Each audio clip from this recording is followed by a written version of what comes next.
Why is it worse? I've received a lot of questions. People asked me this week, they said, Pastor, why is it on this situation I'm grieving so much more? And I did too. Why is it worse?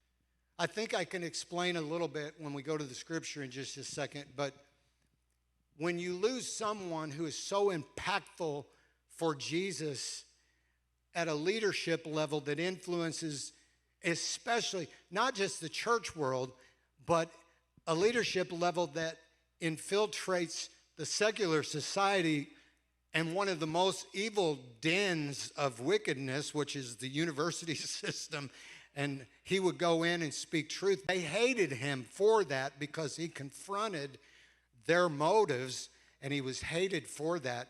But the question came, there's been a lot of people die, and you've never changed your message for that. Well, the truth is I have a couple times, but I want to explain to you the reason. But there's a scripture about Stephen, the first martyr, and it said religious leaders, which is the evil people of the day, religious leaders, sometimes religious people are still the most evil, but religious leaders could not withstand the wisdom and the spirit by which he spoke. Boy, does that define Charlie Kirk? He spoke with such wisdom and authority. He had a gift from God that he could remember stats and figures and names and books, and he could debate and argue.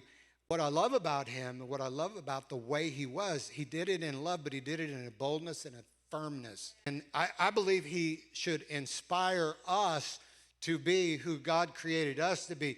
I am not going to let personally his death go in vain in my own personal life. I'm going to be inspired by it, be more courageous than ever, more fearless than ever.